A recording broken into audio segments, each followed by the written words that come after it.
বন্ধুরা, সম্পূর্ণ পর্ব দেখতে চ্যানেলটি সাবস্ক্রাইব করুন।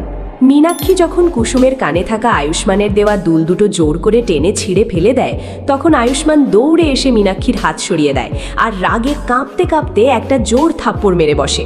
পুরো বাড়ি থমকে যায়। ঠিক তখনই সেখানে এসে পড়েন ইন্দ্রাণী গাঙ্গুলি। সব দেখে তিনি রাগে বলে ওঠেন, ছি আয়ুষ্মান, একজন কাজের মেয়ের জন্য তুমি বাড়ির মুরব্বীদের গায়ে হাত তুললে? আজ তুমি আমার মাথা হেট করে দিলে। গল্পের শুরুতেই দেখা যায় রান্নাঘরের সামনে দাঁড়িয়ে কান্না করছে কুসুম, তার হাতে ছিঁড়ে যাওয়া দুলের এক টুকরো।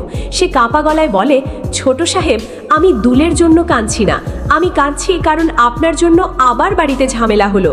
আয়ুষ্মান ধীরে ধীরে কুসুমের হাত ধরে বলে, ঝামেলা যদি হয় তবে হোক, কিন্তু তোমার চোখের জল আমি আর দেখতে পারবো না। তোমাকে কেউ অপমান করলে আমি চুপ করে থাকবো না।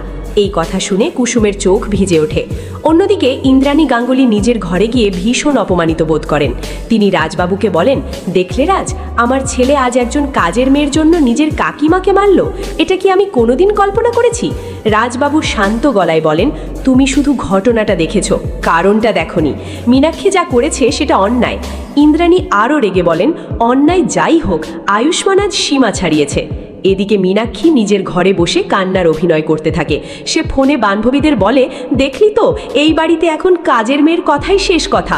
আমাকে মেরেছে আয়ুষ্মান, কিন্তু আমি চুপ করে থাকবো না। আমি এমন শিক্ষা দেব, কুসুম নিজে থেকেই এই বাড়ি ছেড়ে পালাবে।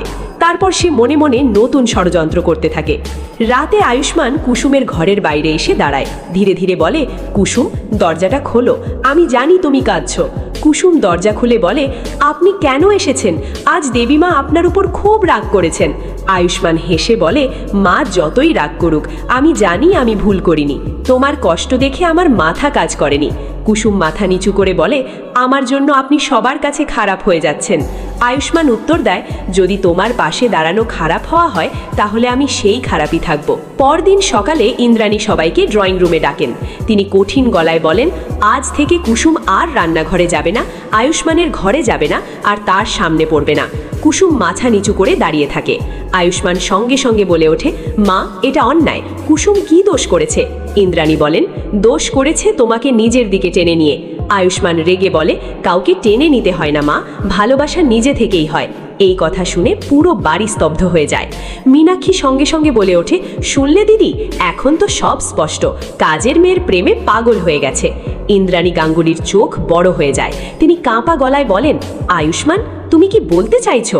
আয়ুষ্মান এবার সবার সামনে দৃঢ় গলায় বলে, হ্যাঁ মা, আমি কুসুমকে ভালোবাসি, আর এটা লুকিয়ে রাখবো না। এই কথা শুনে কুসুম হতবাক হয়ে যায়। সে কাঁদতে কাঁদতে বলে, ছোট সাহেব, না, এসব বলবেন না, আমি এই বাড়ির কেউ নই, আমি শুধু কাজ করি। আয়ুষ্মান তার দিকে তাকিয়ে বলে, তুমি এই বাড়ির কাজের মেয়ে নাও, তুমি আমার হৃদয়ের মানুষ। তোমাকে ছোট করে কেউ কথা বললে সেটা আমাকে ছোট করা। ইন্দ্রাণী গাঙ্গুলি অপমানে কাঁপতে থাকেন। তিনি বলেন, তাহলে ঠিক আছে, যদি এই মেয়েকেই এত ভালোবাসো, তবে আজই সিদ্ধান্ত নাও, এই বাড়ি থাকবে না কুসুম থাকবে। রাজবাবু তখন থামাতে চেষ্টা করে বলেন, ইন্দ্রাণী, এত বড় কথা বলো না। কিন্তু ইন্দ্রাণী আর শুনতে চান না। কুসুম তখন কাঁদতে কাঁদতে সামনে এসে বলে, দেবীমা, আপনি চিন্তা করবেন না, আমি নিজেই চলে যাব, আপনার ছেলে আপনার কাছেই থাকবে। এই বলে সে নিজের ঘরের দিকে দৌড়ে যায়। আয়ুষ্মান পিছন পিছন যায়। সে কুসুমকে থামিয়ে বলে, তুমি কোথাও যাবে না। কুসুম উত্তর দেয়, আপনি বুঝছেন না ছোট সাহেব, আমি থাকলে আপনার পরিবার ভেঙে যাবে। আয়ুষ্মান তখন নিজের পকেট থেকে সেই ছিঁড়ে যাওয়া দুলের আরেক টুকরো বের করে বলে, দেখো কুসুম, দুল ভেঙেছে, কিন্তু জোড়া এখনো আছে। যেমন আমাদের সম্পর্ক, কেউ ভাঙতে পারবে না। আমি নতুন দুল কিনে দিতে পারি, কিন্তু তোমার চোখের জল ফিরিয়ে দিতে পারবো না। ঠিক তখনই ঈশান ছুটে এসে বলে, ভাইদা, বড় বিপদ।